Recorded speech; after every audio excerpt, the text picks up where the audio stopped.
ሰዓሊና ገጣሚ ከበደች ተክለአብ የተወለደችው መርካቶ 7ኛ አካባቢ ነው። በ1966 ስነ ጥበብ ትምህርት ቤት ገብታለች። በወቅቱ በነበረው የኢሃፓ እንቅስቃሴ የኢሃወሊ አባል በመሆንም ተሳትፋለች። እስር በመሸሽ ለ1 ዓመት ከመንፈቅ ህቡ በመግባት አዲስ አበባ ውስጥ ተደብቃለች። ከኢትዮጵያ በጅቡቲ በኩል ለመውጣት ያደረጉት ሙከራ በወቅቱ በኢትዮጵያና ሶማሊያ መካከል በተጀመረው ጦርነት ቀጠና ውስጥ በሶማሊያ ወታደሮች እጅ ይወድቃሉ። በዚህም በሶማሊያ እስር ቤት የ10 ዓመት አስከፊ የእስረኝነት ህይወቷ ይጀምራል። ከ10 ዓመታት በኋላ በተደረገው የእስረኛ ልውውጥ ስምምነት ወደ ኢትዮጵያ ትመለሳለች። ብዙም ሳትቆይ ወደ አሜሪካ ትጓዛለች። አሜሪካ ኑሮዋን ከመሰረተች ዘንድሮ 36 ዓመታት አልፏል። አሜሪካ የሙሉ ጊዜ ስራዋ በዩኒቨርሲቲ መምህርነት ቢሆንም ከበደች የራሷን የስዕል ስራዎች ትሰራለች። የስነ ግጥም ስራዎቿንም እንደዚሁ። ከበደች በተለያዩ ወቅቶች ስራዎቿን በቡድንም ሆነ በነጠላ በኤግዚቢሽን አሳይታለች። የስነ ግጥም መጽሐፎቿም የት ነው እና ሱታፌ ታትመዋል።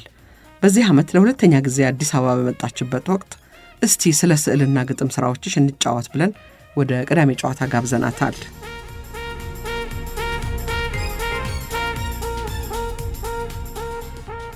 ይህ የቅዳሜ ጨዋታ የእንግዳ ዝግጅት ነው። አድማጮቻችን ከኛ ጋር የቅዳሜ የረፍት ጊዜያችሁን ስለምታሳልፉ እጅግ ደስ ይለናል። ሸገር 102.1 የእናንተ ሬዲዮ።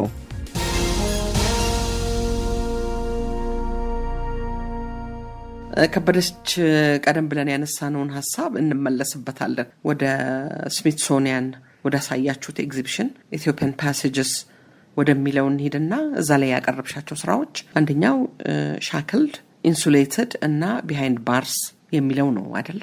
እና ሶስቱም ያንቺ ነው? አንድ ሐሳብ በሶስት መንገድ የሚለው ነው አይደል? ግን ከነበሩት ኮሌክሽኖች ውስጥ የመረጡት ነው። ሁሉም ግን ብዙዎቹ ከቲስ ስራዎች ጋር የተያያዙ ናቸው። የተለያየ ስኬል አላቸው። ሻክልድ በጣም ትልቁ ነው። ኢንሱሌትድ የሚለውም በመጠኑ ከሱ ጋር እንትን ያለ ነው እና ከእያንዳንዱ አርቲስት እዛ ውስጥ የተወሰኑ ስዕሎች ናቸው። ቢሃይንድ ባርስ የሚለውም ያው ያንቺው ነው። እሱም የኔ ነው። ምክንያቱን ያው እናውቀዋለን ብዬ ነው የተወኩት። ሃንድ ፕሪንት አይደንቲቲ የሚለው ሐሳብስ ምንድነው ጭብጡ? ሃንድ ፕሪንት አይደንቲቲ የሚለው ፕሮጀክት እንደ ፕሮጀክት ነው። ኤሊዛቤት ታውን ኮሌጅ የሚባል አለ። የነሱ አንዱ ትልቅ ግራንት ያገኙበት ፕሮጀክት ነው። ማድረግ የፈለጉት ምንድነው 10 አርቲስቶችና 10 ገጣሚዎች አንድ ቦታ ላይ ኤግዚቢት እንዲያደርጉ ነው። አዲስ ስራዎች ነው መስራት የነበረብን በኤክስቼንጅ ማለት ነው። ስሩ ፖኤትሪና ቪዥዋል አርት አንድ ላይ እና በአጋጣሚ ሆኖ ከዋሽንግተን ዲሲ እኔና በኋላ ሌሎች ፕሮጀክት አንድ ላይ ኮላቦሬቲቭ ፕሮጀክቶች የሰራ ነው። ኤተልበርት ሚለር የሚባል አፍሪካን አሜሪካን በጣም የታወቀ ፖኤት ነው። ከሱ ጋር ተዳበልን እና ዲሲን ሪፕሬዘንት ያደረግነው እኛ ነበር። ሁለታችሁ ናችሁ። እሱ በገጠም ስራ አንቺ በስነስል ይደበላለቃል። እኔ ሁለቱንም ፕራክቲስ ስለማድረግ ሁለቱንም አስገባለሁ። እሱ ሜንሊ ፖኤት ነው። ያው ፖኤትሪውን እሱ ደግሞ ኮንትሪቢዩት ያደርጋል። ቱር ያደረገ ነው እሱ። ይሄ ነው የትራቭሊንግ ሾው። ሌላ ከኢትዮጵያውያን ጋር አብረሽ የሰራሽው አለ? ኢትዮጵያውያን ገጣሚዎች ጋር ለምሳሌ ለምን ሲሳይ እንግሊዝ ሀገር ይጋብዛል አንዳንዴ አያለሁኝ። አንቺን አልጋበዘሽም? አልጋበዘኝም። ወደፊት ይጋብዝሻል። እሺ። ግን ለንደን ላይ ደግሞ አንድ ቦታ ላይ ሁለታችንም ፖኤትሪን በሚመለከት አቅርባችኋል። ሁለታችንም ፓርቲሲፔት አድርገናል። ስለዚህ ትተዋወቃላችሁ። እኔ በለጣ አውቀዋለሁ እሱ ያገኝ ልቅ። እሺ አለፍ እያልኩ ነው እንግዲህ የዓለም አቀፍ የቡድን ኤግዚቢሽኖችን ማነሳው። ሎስት አት ሲ የሚለው ላይ ምን ይዘሽ ቀረብሽ? እንዲሁ ከአርስቱ መገመት እንችላለን ምን ማለት እንደሆነ። እሱ በጣም ትልቅ እንትን ነበረ።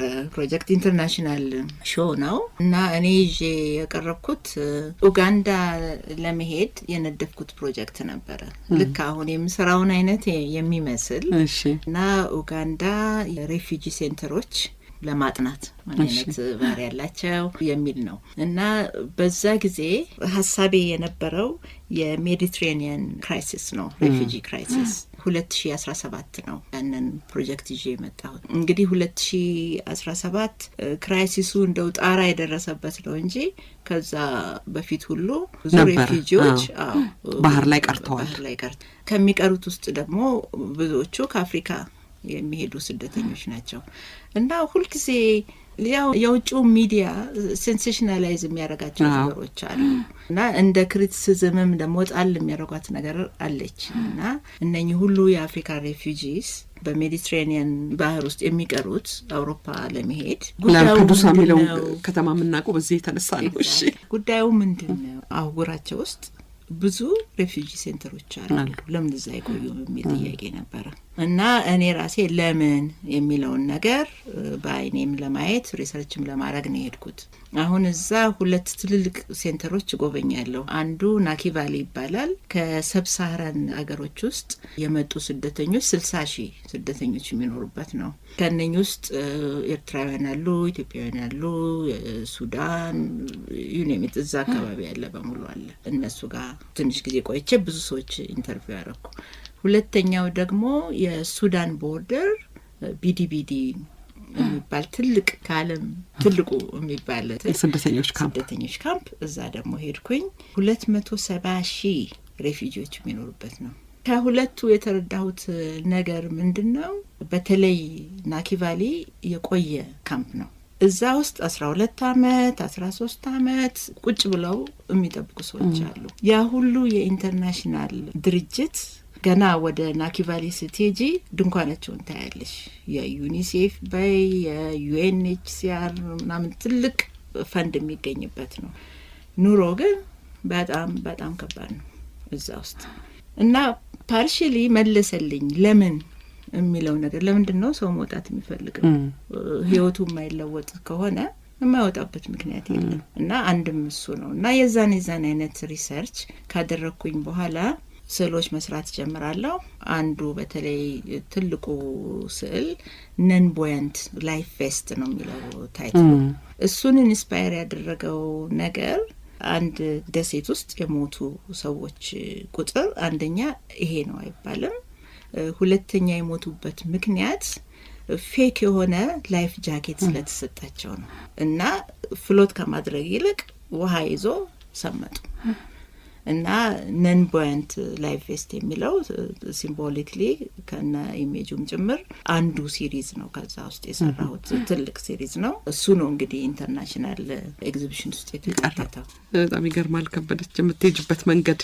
ከበደች ዊቱ ድሪም አሜሪካ የሚለው ደግሞ ሌላ ነው አይደለ? አፍሪካን አሜሪካን አርት እሱም ቱር የሚያደርግ አንድ ኤግዚቢሽን ነበረ። እዛ ውስጥ የኔ ስራ ተካቶ ነው። በአብዛኛው ያተኮረው የአፍሪካን አሜሪካን ኤስቴቲክ ሌጋሲ ላይ ነው። እንግዲህ ታይሚንግ ሶሻሊዝም ኮንቴምፖራሪ አፍሪካን አርት የሚለው ኮሎምቢያ ዩኒቨርሲቲ ነው። አፍተር ዘ ኤንድ የሚለው ስለሱ ቲምም እንድትነግሪኝ ፈልጌ ነው። እነሻ ሀሳቡንም ስለ ሶሻሊዝም ማሰብንም እሺ እንግዲህ ብዙ ጊዜ ይሄ እነኚህ ትልልቅ ኢንስቲትዩሽንስ በተለይ ደግሞ ዩኒቨርሲቲዎች ቲም ይዘው መነሳት ይፈልጋሉ። ዝም ብሎ ለኮሜርሻል የሚሆን ስራ አይደለም እና በዛ ጊዜ የነበረው ኪዩሬተር አፍሪካ ውስጥ የሶሻሊዝም ኢምፓክት ምን እንደነበረ ከቲዮሪም ጋር አብሮ ኤክስፕሎር እያደረገ ነበረ ያዋቀረው ጠቅላላ ስዕሉን። በዛ ምክንያት ከኢትዮጵያ የኔም ስራ አለበት፣ የመዝገቡም ስራ አለበት፣ ጁሊ ምህረቱ አለችበት። ሶስታችንን ኢትዮጵያን ሪፕሬዘንት ያደረግ ነው። የኔ ስዕል ደግሞ ዘ ፊውቸር አንፎልዲንግ የሚል ታይትል ነበረው። አንድ ወቅት ላይ ትንሽ የዚህ የኢስት አፍሪካን ችግር ሶሉሽን ያገኛል ተብሎ የታመነበት አንድ ትንሽ ጭላንጭል ነገር ነበረች። በዛ ጊዜ ነው ያንን ስዕል የሰራሁትና አዳዲስ መሪዎች መጡ ምስራቅ አፍሪካ ላይ። መሰባሰብ ተጀመረ። ስለ ብልጽግና አንድ ላይ አብሮ ስለማደግ ስለ ልማት ተወራ አይደለ? እና ዘ ፊውቸር አንፎልዲንግ ያልኩት ለዚህ ነው። ስቲል ዘር ዋዝ ትንሽ አንሰርቲንቲ ነበረች፣ ተስፋም ነበረች። በዛ ምክንያት ነው አርት ኮሚኒኬቲንግ ኮንፍሊክት ሬዞሉሽን። ይሄን ደግሞ ግሪክ ነበረ።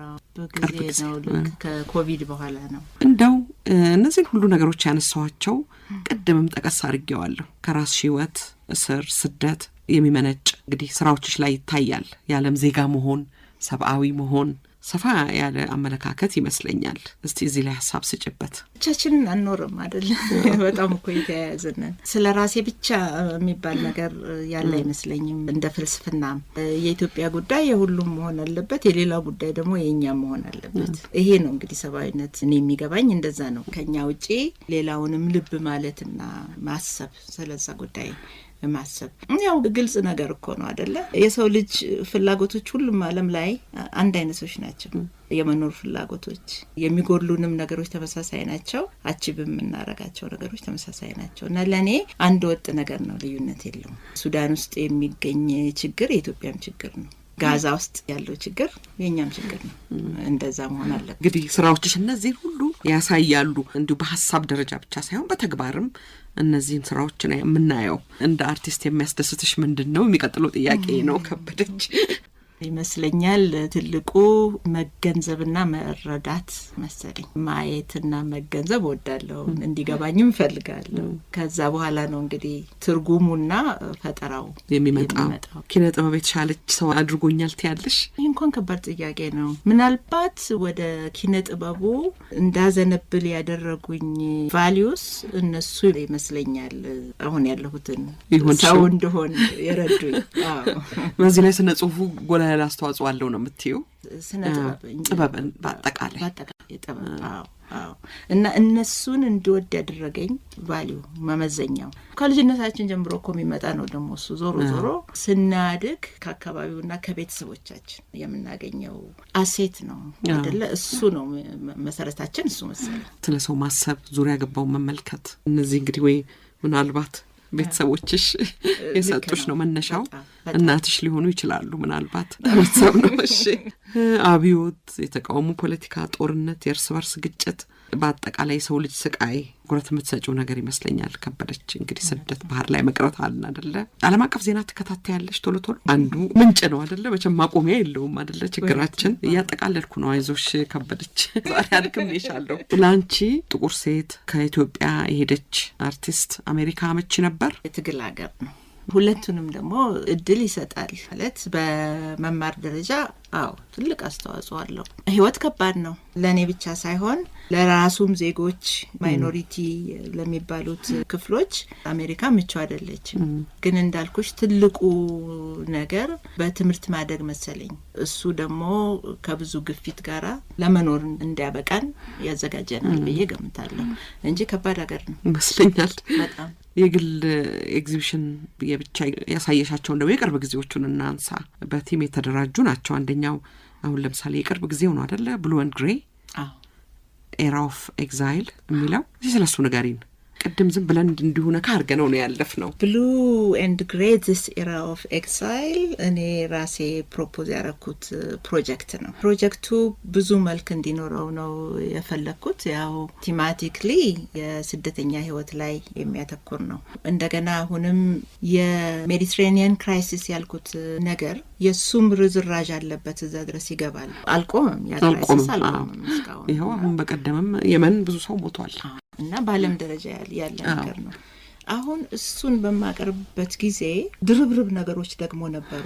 አንደኛው ፖኤትሪና አርት የሚለው ነገር ነው። ይቻላል ወይ ሁለት የተለያዩ ዲሲፕሊኖችን በአንድ ኤግዚቢሽን ስፔስ ውስጥ ለማድረግ ምን አይነት ነገሮች ያስፈልጋሉ የሚል አንድ ነገር አለ። እንደገና ደግሞ ቀደም ብዬ የጠቀስኩት ነገር ቪዥዋል አርትና ሊትሬቸር የሚለው ነገር ብቻ ሳይሆን 3 ዳይሜንሽናል እና 2 ዳይሜንሽናል ፎርሞች ሊደባለቁ ይችላሉ ወይ የሚለውም ደግሞ አንድ ሌላ የራሱ ክፍል አለው እና እነኛን ሁሉ ካጣመረ በኋላ ሁለት ቋንቋስ በአንድ ነገር ላይ ሊቀርብ ይችላል የሚለውን ደግሞ አሰብኩኝ። አንዳንድ ጊዜ በእንግሊዝኛ ጽፋለሁ፣ አንዳንድ ጊዜ በአማርኛ ጽፋለሁ። ያ ነገር ወደ ስዕል ሲተረጎም ምን አይነት መልክ ይኖረዋል የሚለውንም ደግሞ ነገር ይዤ መነሳት ፈለኩና እዚህ ፕሮጀክት ውስጥ ቅድም የጠቀስኩልሽን ኤተልበት ሚለር እሱን ጋብዘዋለሁ። እምጋብዘው ቻሌንጅ እንዲያደርገኝ ነው። ያ ቻሌንጅ ደግሞ በፖኤትሪ ነው የሚመጣው። የሱ ፖኤትሪና የኔ ፖኤትሪ የተለያየ ነገር ነው። ቻሌንጆቹ አንዱ ምንድነው? የሱን ፖኤትሪ በአማርኛ ተረጉባለሁ በሙሉ የቀረቡትን፣ የራሴን ደግሞ በአማርኛ ከጻፍኩ ወደ እንግሊዝኛ፣ በእንግሊዝኛ ከጻፍኩ ደግሞ ወደ አማርኛ ተረጉማለሁ። በዛ መሰረት እሱ ራሱ የቻለ አንድ ትልቅ ስራ ሆነ። አዎ። እና ብዙ ነገሮችን አንድ ላይ ያጣመረ ፕሮጀክት ነበረ። ፕሮጀክቱን ከጻፍኩ በኋላ ደግሞ እንግዲህ ቦታ መፈለግ አለብኝ። ፕሮፖዛሉን ለአሜሪካን ዩኒቨርሲቲ ሚዚየም ነበር ያቀረብኩት። ተቀበሉን። ያው በሁለተኛው አመት ኤግዚቢሽኑ ተካሄደ። እንደው ሰክሰስፉል ነበር ብለሽ ታስቢያለሽ? ብዙ ሰው ተመለከተው? ምክንያቱም ምሳሌው ስራዎች አሁን እንደሚገባን ኤግዚቢሽን ታየ ሲባል ምናልባት የሚሸጡ ነገሮች ይኖራሉ። ያንቺ እንደዛ አይነት ነገር የለውም አይደለ? ከበደች የጥናት ስራ ነው። የጥናት ስራ ነው። የቀረቡትም ነገሮች በጣም ትልልቅ ናቸው። በአጋጣሚ ደግሞ አንቺ መጥተሻለሽ። በጣም ነው ብዙ ኢትዮጵያዊ መጥቶ አይቶልሻል ነገሩ አይደለ? ከበደች ደስ ነው የሚለው። የራሳቸውም የአሜሪካን ዩኒቨርሲቲ ሚዚየም ትልቅ ሊስቲንግ አለው። ጥሩ ነበረ፣ በጣም ጥሩ ነበረ።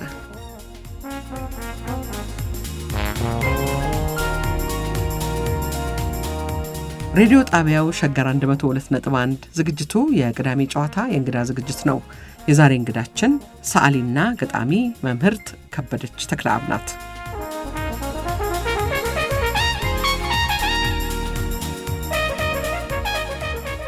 ከበደች አሁን እነዛ ስራዎችሽ እንዳልኩት በጣም ትልልቅ ናቸው ብያለሁ። የት ናቸው? እነዛን ስራ ታስቀምጫለሽ ኤግዚቢሽኑ ሲያልቅ? እውነቱን ለመናገር ስቶሬጅ ሩም ውስጥ ነው የሚቀመጡት። ምክንያቱም በጣም ትልልቅ ናቸው። አዎ፣ ስፔስ ይጠይቃል። ለሱም እንግዲህ አወጣለሁ ማለት ነው። ማስቀመጫ ቦታ ከገቢዬ ወጪ ነው የሚበልጠው። መረዳት ይቻላል እሱን። እንደው ከባድ ይመስለኛል እኮ አሁን እዚህ ተጓጉዞ ለመምጣትም በጣም ትልቅ ወጪ የሚጠይቅ ነገር ይመስለኛል አይደለ? በተለይ ኢንሹራንሱ ብዙ ጊዜ ይጠይቁኛል። አሁን ከመጣ ወዲህም እባክሽ ለምን አታሳይም እዚህ ይሉኛል። የምፈልገው ነገር ነው፣ ግን በተለይ ኢንሹራንሱ በጣም ያለ ኢንሹራንስ ስዕል ዝም ብሎ መሄድ አይቻልም። እንደገና ደግሞ ራሱ ይሄ ክሬቲንግ ፓኬጅ ለመስራት ራሱ ሴፍቲውን ለመጠበቅ ብዙ ወጪ ያለ እና በፋውንዴሽን ደረጃ ካልሆነ በስተቀር በግለሰብ ደረጃ ሊሆን አይችልም። በተለይ ከዛ እዚህ እንትን ለማለት አንድ ቀን አንድ ትልቅ ፋውንዴሽን ይነሳና እንግዲህ ወሰጅና ሳይክ ሀብታም ስፖንሰር ያደረገው ወስደሽ አሳይ። እሱም እኮ ፖሲቢሊቲ ነው። አዎ እውነት ነው። እኛ ብዙ ስነ ጥበብ ላይ ኢንቨስት አናደርግም እንጂ ልሽ ያን ያክል እንደው የማይቻል ፕሮጀክት እኮ አይደለም። ግን ኮኔክሽን የሚጠይቃል፣ ያላቸው ሰዎች ማወቅ ያስፈልጋል። እኔ ደግሞ ማውቀው ሁሉ የኔ አይነት ነው። ምናልባት ይህንን ደግሞ የሚሰራልሽ ሰው ያስፈልግሽ ይሆናል። እንግዲህ በጣም ኤጀንት ምናምን አላቸው አይደለ? ብዙ ሰዎች አላቸው። አንቺ አለሽ? በተለይ በዚህ ሳይድ የለኝም። ስለዚህ ኢትዮጵያዊ ኤጀንት የምታውቂው ካለ ና ወዲህ እንላለን። ከበደች። ስለዚህ በጣም ብዙ ስራ አለሽ ማለት እኮ ነው። በስቶሬጅ ውስጥ የተሸጡም አሉ። ምንድነው አሁን ቅድም ስለ ቴማቲክ የሆኑ ነገሮች ናቸው ለእንትን አይመችም ብለን እናስባለን። ግን ሚዚየሞች እንደገና ደግሞ ሲሪየስ የሆነ ነገር ኮሌክት የሚያደርጉ ሰዎች እርግጥ ሚዚየሞች አሁን ሚዚየም ውስጥ ዲስፕሌይ ስታደርጊ ለሽያጭ አይደለም። እሱን አይተው ግን የሚገዙ ሰዎች አሉ እና ፈጽሞ አልሸጥም አልልሽም። የሚሸጡ ስራዎች እንደገና ለሰው ኮንሰምፕሽን የሚሆንም ስራ ሰራለሁ። አሁን ቲማቲክሊ ዲቨሎፕድ የሚሆኑ ነገሮችን ነው እያወራን ያለነው እንጂ በሊትሬቸር በሙዚቃ በምናምን የተነሳ በመወዳቸው ነገሮች የተነሳ ለኤስቴቲኩ ተብሎ ደግሞ የሚሰሩ ስዕሎች አሉ። እንዲሁ ዝም ብዬ ጨለማ ብቻ አይደለም ነው የምትይኝ? ከበደች ባጭሩ እና ያኛውም ጨለማ እንዳይሆን ሞክራ ብርሃን እንዲኖረው ተስፋ እንዲኖረው አይ አይደለም፣ እሱስ አይደለም። እኔ በቀደም ያየሁት አይደለም። ተነስተሽ ስሪ የሚልሽ ወቅት አለ? መቼ ነው? ወይም የፈጠራ ቅደም ተከተልሽ ምንድን ነው ከበደች? በአብዛኛው ቅጽበታዊ ነኝ። አንድ ነገር ሳይ፣ አንድ ነገር ስሰማ፣ በቃ አንድ ነገር ኤክስፒሪየንስ አደርግ እሰራለሁ። ጠዋቶች ጥሩ ናቸው ለኔ። ሰዓት ዋይስ ብዙ ጊዜ ንጋት ላይ ማሰብም መስራትም ይመቸኛል መሰለኝ። የጠዋት ሰው ነሽ ማለት ነው? የጠዋት ሰው ነኝ። የተገናኘ ነውም ጠዋት ነው። አሁን ለዚህ ነው የቀናን። እንደዚህ ነው እንትን አንድ ጊዜ እሌኒ መኩሪያ እስክንድርን ኢንተርቪው ታደርገዋለችና ወሬን የሰማሁት እኔ ኢንተርቪውንም አልሰማሁት ድሮ ነው። ለምን ትስላለህ ስትለው ጉንፋን ስለያዘኝ አላት። እስክንድር እንደዚህ ነው አይደለ? ይሄ ገልጸዋል ይመስለኛል ጥሩ አድርጎ። አንቺ እንግዲህ በስነ ጽሁፍና በስነ ጥበብ መካከል እንደ ልባቸው ከሚራመዱ ከሚመላለሱ ሰዎች አንዷ ነሽ። ወደ ግጥም ስራዎችሽ መሄድ ፈልጌ ነው። ቀደም ብለን እንዳነሳ ነው የት ነውና ሱታፌ ሁለቱ የግጥም መድብሎች ናቸው። አንዱ የልብሽ ሳይደርስ ነው ወደ ስነ ግጥም የምትሄጂው ወይም ወደ ስነ ስዕል የምትሄጂው? ይህንን እንድትነግሪኝ ፈልጌ ነው። ሀሳቡን ወደ ግጥም የምትወስጂው መቼ ነው? አንዳንድ ነገሮች ከሁለት አንዱ ያመቻቸዋል። ለምሳሌ አሁን ዝም ብዬ አንድ ግጥም ጭንቅላቴ ውስጥ ስለመጣ ነው። የዛሬ ስንት ዓመት እንደሆነ አላውቅም። አዲስ አበባ እመጣለሁ። ከዛ በኋላ ከአርት ስኩል ስወጣ በጓሮ በኩል አንዲት ሴትዮ መስቀለኛ መንገዱ ላይ ቆመው ነጠላቸውን አውርደው መሬት ዘርግተዋል እና ሳንቲሞች አሉ። የለበሱት ልብስ ንጹህ ነው፣ ግን በቃ ልባቸው እንደተሰበረ ያስታውቅሻል። እና ቀና ብለውም ሰው አያዩም። በቃ ያቺ ነገር እያዘችኝ ማለፍ አልቻልኩም ያችን ሞመንት። ከዛ በኋላ ወዲያውኑ ሆቴል ስገባ አንድ ግጥም ጻፍኩ። አጭር ነች በጣም። አሁን ያቺ ስሜት በስዕል ልትመጣ አትችልም። በቃ ቀዳዳ የፈለገችው ወደ ግጥም እና እንደዛ አንዳንድ ነገሮች ታስታውሻለሽ? መንታ መንገድ ላይ አዲስ አበባ ለማላውቃቸው አዛውንት በመንታ መንገድ ላይ ክንብንብ ተፈታ፣ ሙግቱ አከተመ፣ አንጀት ድሉን መታ፣ ገበና ወረደ፣ ክሳት ተራቆተ፣ ሸማ ተዘረጋ፣ ሆድ ባዶ ከረመ። 1999 ምናልባት እሳቸው እንግዲህ ብዙ ጊዜ ምን ተስለት ይሉና እናቶች በጣም የቸገራቸውን ጉዳይ ለምኜ እንትላለሁ ይላሉ። እሱም ይሆናል። የኔ ግንዛቤ ደግሞ ያኔም ስለ ችግር ይነሳ ስለነበረ ብዙ ሰዎች ከቤታቸው የወጡበት አጋጣሚ ነው ብዬ ስላሰብኩ ያ ነው የጭንቅላት ውስጥ። መልካም የልደት ቀን የምትይው ሰው አለ? ማን ነው? እንኳን ተወለድክ የምትይው ማን ነው? እንግዲህ አንዳንድ ለግል የሚቀሩ ነገሮች አሉ። አሉ። ግጥሙን አንብቢ። እሺ። መልካም የልደት ቀን እንኳን ተወለድክ፣ የፍቅር ዘንግ በእጅህ ይዘህ የጊዜን ብርት ላይ ቆመ፣ የዘመን ቅንቱን አጥፈ በፍቅር ሕፃን ልታረገኝ እኔ እንዳግም ልትወልደኝ እንኳን ተወለድክ። የፍቅር ዘንግ በእጅህ ይዘህ እንደ ስስ አየር ረቀህ በቆዳዬ ውስጥ ሰርጸህ እንድትኖር እንኳን ተወለድክ ለኔ። ቆንጆ ነው በጣም። ዝም ብሎ እንደዚሁ ጥበብ ብቻ አይደለም ማለት ነው፣ ህይወትም አለ። ሌላው እንደብታነብልን ደስ የሚለኝ ምናልባት ሞት ማስደንገጥ ሲያቅተው የሚለውን እናንብበው። ምክንያቱም አንዳንዴ በዓለም ዙሪያ ስንመለከተው በየቀኑ የምንሰማው ነገር ለሞት እንዳንደነግጥ እያደረገን ነው አይደለ? እና እችን ወድጃታለሁ።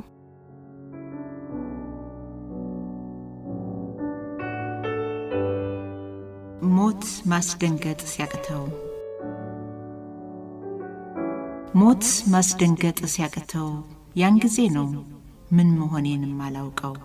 ነፍስ ከስጋ ስትለይ ተመልሳ ላትከተት የእንቁላል ዘመኑን አልፎ ሰብሮ እንደወጣ ነፍሳት እንኳን በግፍ ተሰርቃ እንደሷ ሕይወት ባዘለ በመሰሏ እጅ ተነጥቃ በእንቅልፍ ዓለም እንኳን ብትቀር ጀንበር ሲጠባ ባታይ ለወትሮ የቋሚው የውስጥ ለቅሶ የኗሪው የውስጥ ብካይ በቋሚው ውስጥ ነፍስ እንዳለ የሚያሳይ ምልክት ነበር ሰውን እንደ ሰው ሲያከብር። ምክንያት ለማዳን እንጂ ጥብቅናው ለሞት ከሆነ ልቤ ህልፈት ካደነደነው ነፍስ ሲጠፋ ካላዘነ ማልቀስ ያለብኝ ለኔ ነው በውስጤ ሕይወት ለሞተው የፍትህ ዘር ለማልዘራው አመጽ በመላ ለማልፈታው ብሶት በሚዛን ለማልዳኘው የሰላም ምርት ለማላጭደው የሰው ሞት ካደነደነኝ ማልቀስ ያለብኝ ለኔ ነው።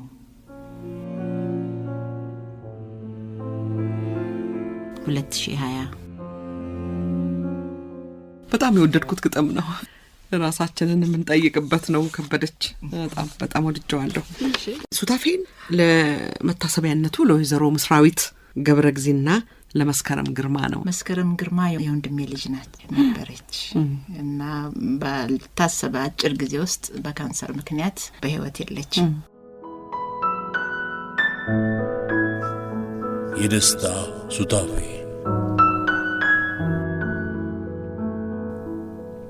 በቀዘቀዘ ማለዳ እንደሚቀርብ ትኩስ ህብስት ያንን ክብ ደስታ መሃል ለመሃል ገመስኩት። ካንቺ ጋር ልቋደስ ቃጣሁ፣ መለየትሽን ዘነጋሁ።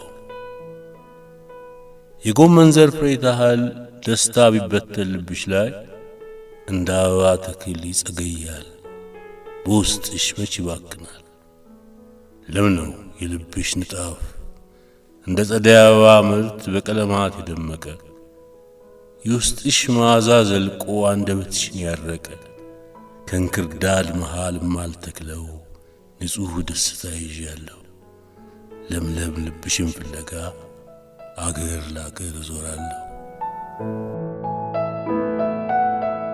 ሰሆና ጆርጂያ 2014 እንደ አውሮፓ አቆጣጠር።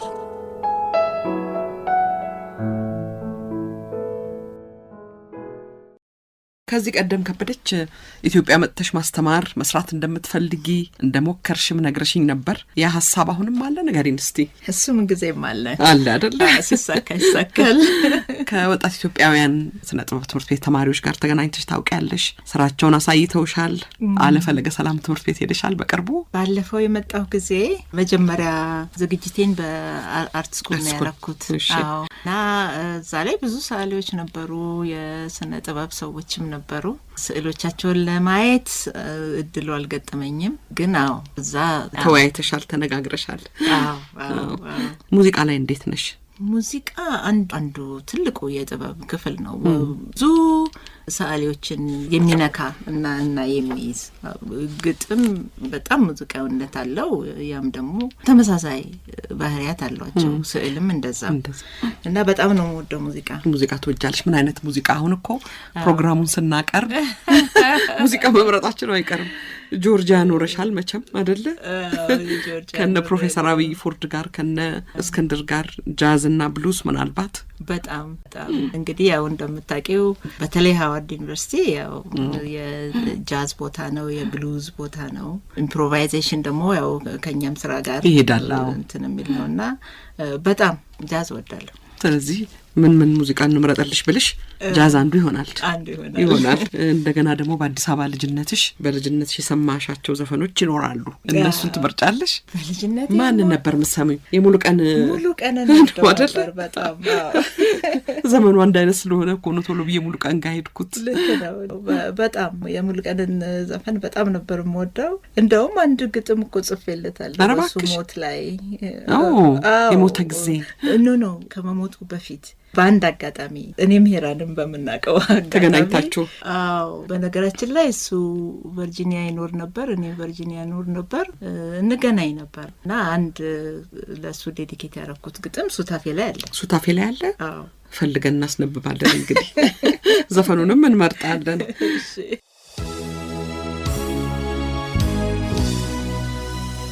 ካህን ከበደች ተክላ ለሙሉ ቀን መለሰ። ካህን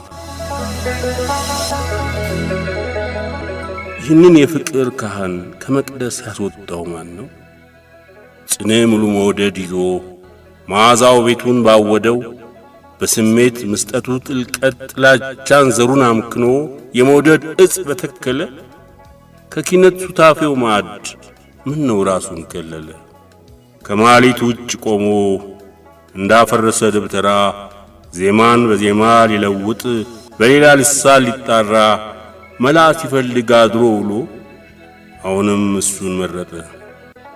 ቃልን ከዜማ ቀየጠ፣ ቀድሞም እሱ ነው ያረገ። ቃልን ከዜማ ዋህዶ መውደድን ሰማይ ያሳረገ። ኦገስት 5 2000 እንደ አውሮፓ አቆጣጠር። ከበደች ፊልም ተምረሻል። በዚህ በኩልስ የምታስቢው ስራ አለ ከበደች? ፊልም መማር አይደለም እንደ ክላስ አልወሰድኩትም፣ ግን የጋሻብይን ክላሶች አቴንድ አደረግ ነበረ። በአብዛኛው ፊልም ሂስትሪ እንደገና ደግሞ የፊልም አናሊሲስ እንደዚህ አይነት ክላሶቹ በጣም በጣም ኢምፖርታንት ነበሩ ለኔ እና ኦዲት ነበር ማረገው። ይጠቅማል። ሰፊ ሆነ ሀሳብ ታገኝበታለሽ አይደለ? በጣም በጣም። እና አሜሪካ ምን አስተማርሽ? አሜሪካ እንግዲህ ብዙ አካዳሚክ የሆነውን ነገር ማለት አይደለም። አዎ ገባኝ። ስለ ህይወት ነው ስለ ህይወት የምትዩ። አንድ ያስተማሪ ነገር የህይወት ተመሳሳይነት ነው በእኛና በዛ ኑሮ መካከል ያለው ቀደም ብዬ የጠቀስኩት የሰው ልጅ ፍላጎት ተመሳሳይነት በጣም እየገባኝ ነው። እንግዲህ እዛም እያለሁ እንግዲህ ከራሳችን ዓለም ወጣ ብለን ሌላውን ስናይ አይደለም ብዙ ነገር የሚገቡን ውህደታችን ከልዩነታችን ይልቅ ተመሳሳይነታችን ገብቶኛል። ሁለተኛ የጥረትና አስፈላጊነት አስተምሮኛል። እንደገና ደግሞ ደፈር ብሎ መሄድ ቅድም እኔ ብዙ ጊዜ ወደ ኋላ ላለው ብለሽኛልና እነዚህን ሁሉ ስራዎች ለመስራት መቼም ድሉ ከፈት ብሎ ሲገኝ ሄዶ መውሰድ ምንድነው የሚሉት? ሳንዱቹን ጠረጴዛ ላይ ነው የምናስቀምጥላችሁ ነው አይደል የሚሉት እነሱ። ሄዶ መውሰድ እናንተ ፋታ ነው። በዛ በኩል በጣም ጎበዝ አይደለሁም አሁንም ግን ደግነቱ አጋጣሚዎች ይረዱኛል ማለት እችላለሁ። ለምሳሌ አሁን ኤግዚቢሽኖች ብዙ ጊዜ ተጠይቄ ነው ኤግዚቢሽን ማረገው። ራሴ ሀስል ማድረግ ነው የሚሉት ሄዶ ዘፈልጎ። እሱ ራሱን የቻለ ስኪል ነው። እሱ የለኝም አሁንም ድረስ አለኝ ብዬ አላምንም። ደግነቱ አስተምራለሁ።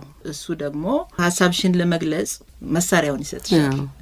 እንደዛ አይነት ነው እንጂ ከተፈጥሮዬ ተሯሯጭ አይደለሁም። ሄዶ መውሰድ የለም ሳንዱቹን። ግን ሰዎች አሉ ከበደች እዚህ ያለች የሚሉ ከብዙ ሰዎች ጋር መኖር ያስለምዳል አይደለ? ከብዙ አይነት ሰዎች ከብዙ ባህል ጋር መኖርም ያስለምዳል ይመስለኛል። በጣም እውነት ነው። እንደ ልብ ለመስራት ምቹ ሁኔታ ይፈጥራል። ከበደች ያንን ሁኔታ በአብዛኛው ራስሽ ቅድም ካልነው ከተሯሯጭነት ውጪ ጥረት ያልኩት ነገር እሱን ነው። ብዙ ነገር በጥረት እንደሚገኝ ያስተምራል በራስሽ መንገድ። አንድ ሌላ የተገነዘብኩት ነገር የግድ ሌላውን መምሰል የለብንም። እኔ አሁን እኔን ሆኜ ነው የኖርኩት። ብዙ ሰዎች ያላቸው ስኪል የለኝም ተሯራጭነት ያነውን ጨምሮ፣ ግን መኖር ችያለሁ። ያንን የሚያሟላው ደግሞ ጥረት ነው እና እንደዚህ አይነት ነገሮችን ሁልጊዜ መስራት እና መጠንቀቅ። እንዴት አይነት ጥንቃቄ ከበደች! እንግዲህ ስራ ላይ በተለይ አካዴሚያ ውስጥ ብዙ ቻሌንጆች አሉ፣ ብዙ ነገሮች አሉ። አንድ ጓደኛዬ ያለ አንድ ኢንስቲትዩሽን ውስጥ የምናስተምር ኢትዮጵያዊ ነው። እዚህ ሜዲካል ዶክተር ነበረ። እዛ አገር ሄዶ ደግሞ እንደገና ኒውትሪሽን ምናምን ያስተምራል እና ብዙ ጊዜ ራፖር እንለዋወጣለን ምን እንደና ሁልጊዜ ምን ይለኝ ነበር፣ እኛ እኮ ይላል እኛ የምንመዘነው አቺቭ ባረግነው ነገር ሳይሆን በጎደለን ነገር ነው የምንመዘነው ይላል። እና እንደ ማይኖሪቲ ሆነሽ ትልቅ ኢንስቲትዩሽን ውስጥ ስትኖሪ ትልቅ ጥንቃቄ ለስተት ቦታ የለም። እሱን ነው የተገነዘብኩት እና ጠንቀቃ ያደርግሻል በምታስተምሪው የምትሰሪው ስራ ሁሉም ነገር አይደለ? ፖለቲካውን ማወቅ ያስፈልጋል። ሁሉም ነገር ፖለቲካ አለው አይደለ? እና አቨሬጅ ሆነሽ እንደ ማይኖሪቲ የምትኖሪበት ሀገር አይደለም። የሀገሩ ሰዎች አቨሬጅ ሆነው መኖር ይችላሉ። ማይኖሪቲ ብዙ ጊዜ ለሴቶችም ይሄ ነገር ይሰራል እኮ። ሴቶች ከሁሉም ነገር በላይ በልጠው መገኘት ይኖርባቸዋል ይመስለኛል አይደለ? በሙያ ውስጥም ይሁን በሚይዙት ስልጣንም ይሁን ምንም ይሄ እንደዚህ እንዳልሽው ለስተት ቦታ የለም። ለሴቶችም ይሰራል ይሄ በጣም። አንድ ሌላ ደግሞ እንደዚሁ የግጥም መድብሎች ውስጥ ስራዎች የገቡበት አለ። songs we learn from trees የሚለው ውስጥ ነው አይደለ? ይሄ በእንግሊዘኛ የጻፍሻቸው ግጥሞች ናቸው ይመስለኛል። ከበደች ነው? ሁሉም አይደሉም ማለት የተተረጎሙ ናቸው። እንደውም ብዙዎቹ የት ነው ተተረጎሙት? ብዙውን ክሪስ በኬት ነው ተረጎመው። አብረን ሆነን ማለት ነው። በነገራችን ላይ ያንን መጽሐፍ ኤዲት ያደረጉት አለሙ ተበጀና ክሪስ በኬት ናቸው። ክሪስ በኬት ኢትዮጵያ ውስጥ የተወለደ አማርኛ የሚችል ብሪቲሽ ፖኤት ነው። ይገርማል።